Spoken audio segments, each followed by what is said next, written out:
Հարգելի գործընկերներ, այսօր Նավասարդի օրն էր, մի քանի 4500 պլյուս տարի առաջ Հայկը հաղթեց Բելին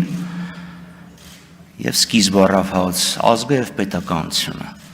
Այսօր մենք էլի կանգնած ենք Բելին հաղթելու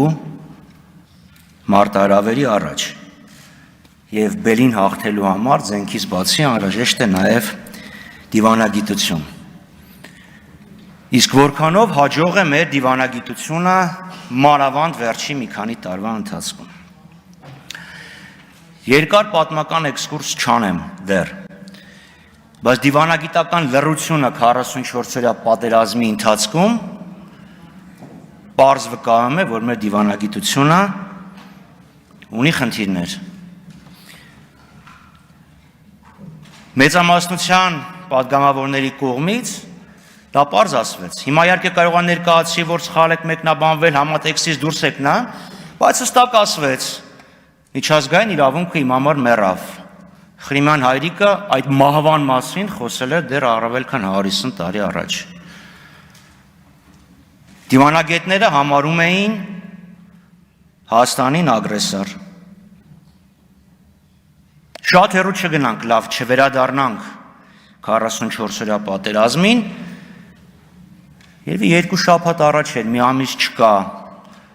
որ Ադրբեջանում համատարմագրված դիվանագետները այցելեցին Շուշի, ընդ որում դրանց կազմում կային այն երկրների դիվանագետները, ում որ մենք տրադիցիոն համարում ենք մեզ բարեկամ։ Երկրների ցանկը, ասեմ թե գիտեք, այսինքն երկրներ, ովքեր մենք չգիտեմ 1000-1500 տարի համարում ենք մեր բարեկամ։ Ուրեմն ինչ-որ մի բան փոխվեց, չէ՞։ Միգուցե մենք էլ դրանում ինչ-որ պատասխանատվություն ունենք։ Ոչ թե մենակ Ադրբեջանն է մեղավոր։ Չինաստանը, որ համարում ենք մեզ տրադիցիոն բարեկամ, իր դեսպանը գնաց Շուշի։ Ինչու՞։ Մի հատ վերադառնանք օրինակ 2019 թիվ, երբ Պեկինում գոտի մեկ ճանապարհ միջազգային այդ հսկայական միջոցառումներ, որտեղ բազմամիլիարդանոց ծրագրեր էին քննարկվում։ Չինացիք թարսի նման այդ օրը, այսինքն այդ միջոցառումը նշանակեցին այն օրը, երբ Երևանում նշում էր քաղաքացու տոնը։ Եվ հայաստանյան որևէ բարձրաստիճան պաշտոնյա չգնաց Պեկին։ Բարձրաստիճան պաշտոնյա, պարոն Թորոսյան, խորոված էին անում բարձրաստիճան պաշտոնյաները։ Դիվանագիտական պրոբլեմի մեկ այլ դրսևորում նաև ԱԳՆ-ում իրավիճակն է։ Պատերազմից անմիջապես հետո Զորաբ Նացականյանը հրաժարական տվեց։ Հիմա Զորաբ Նացականյանին ասեցին գնա, թե Զորաբ Նացականյանը քաղաքականության, վարվող քաղաքականության հետ այդքան էլ համաձայն չէր, որովհետև նաև թիմի գնալու խնդիր կար։ 75 օր արտգործնախարար չունենք։ Ամբողջ թիմը հրաժարական տվեց։ Այսօր էլի հասկանալի չի։ Արդյոք դա ցույց չի տալիս, որ մենք ունենք որոշակի խնդիրներ։ Ասում ենք դասերը պետք քաղել պատմությունից։ Համաձայն եմ, պարոն Աղաջանյան։ Իրոք դասերը պետք քաղել պատմությունից։ Ես պարզ հարց տվեցի, որոնք էին այդ դասերը եւ ինչ դասեր են քաղել։ Որն եղել մեր հիմնական բացթողումը։ Ասում եք 2008 թվականի ՄԱԿ-ի գլխավոր ասամբլեան։ Դրանից ավելի ծանր բանաձևեր են եղել, բայց եւ այնպես միջազգային հանրությունը երբեք այսքան ձեռնպատ չէր մնացել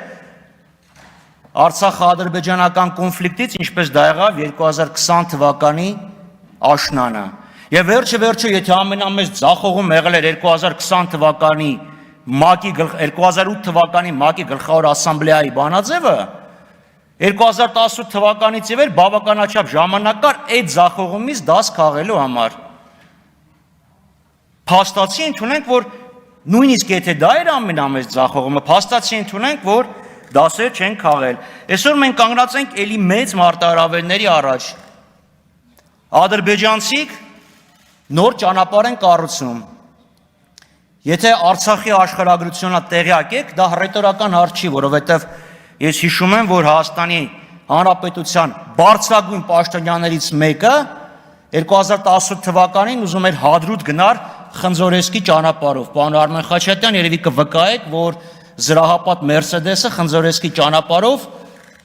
Արցախ չէր հասնի։ Ճանապարհը անցնելու է Լաչինի Միջանցքի հյուսիսով։ Հասկանում եք, չէ՞, որ դրանով կատարելապես մեկուսանալու է Աղավնոն, Բերձորում մնացած մի բուռ հայերը եւ Բերթաձորի ենթաշրջանի 5 հայկական գյուղեր։ Հինշեն, Մեջշեն, Եղծաող, Կանաչթալա 10 վերստ։ Որն է մեր դիվանագիտության արձագանքը այդ մարտահրավերին։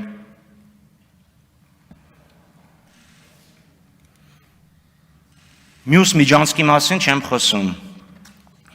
Եվ եթե նայենք ադրբեջանական ներխուժման աշխարհագրությունը, շատ հավանական է, որ իրանք Միջանցք ասելով հենց դա էլ հասկանում են եւ Միջանցքի եզրերի վրա ինչ որ մի բան ուզում են ստեղծեն։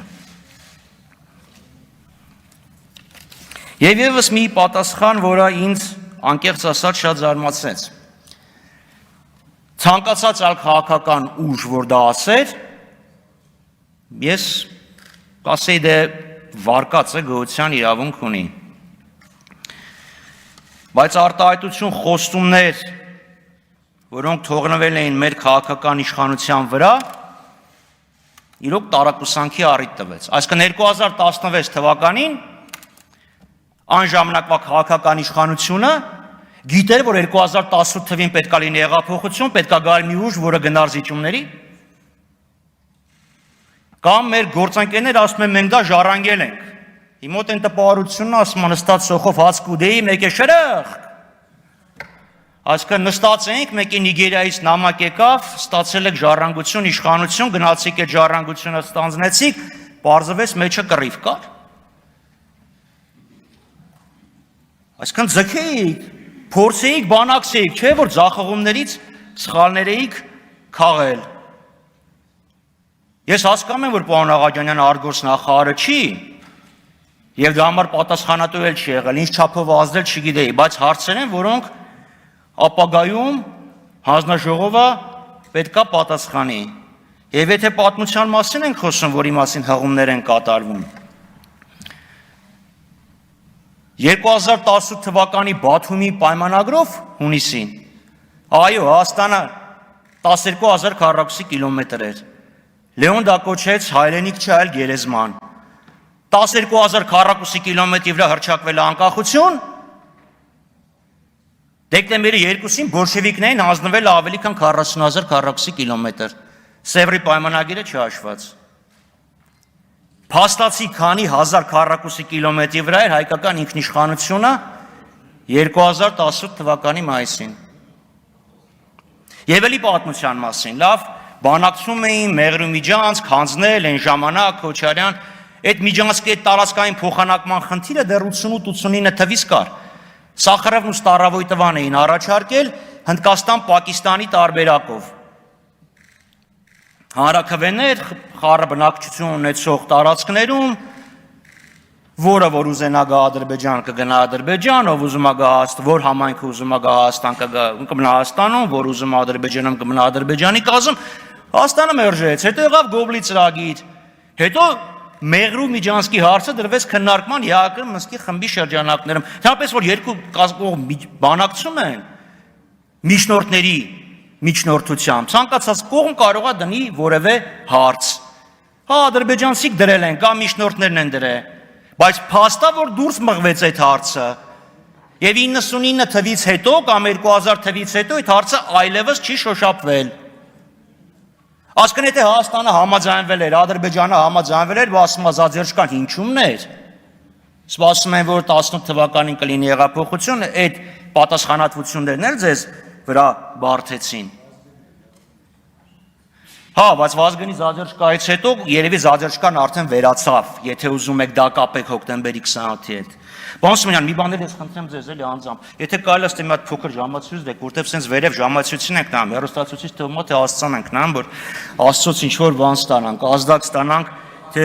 ինչի մասին Այնտեղ նաև տեսախցիկն է, որտեղից ժողովուրդն է նայում, համարյա նույն բանն է, հենց որ նայել է այնտեղ ճիշտ է։ Շնորհակալություն ելույթի համար, հա, կմտածենք այդ ուղղությամբ, ինչ որ բան կազմակերպենք, նաև կարծում եմ, որ րոպեները ավարտելուց առաջ ինչ որ մի հատ ձայն է պետք երևի դնել, որ ելույթ ունեցողը 30 վայրկյան առաջ իմանա, որ ժամանակը արդեն սպառվում է։ Խնդրեմ, համեցեք Տաթևիկ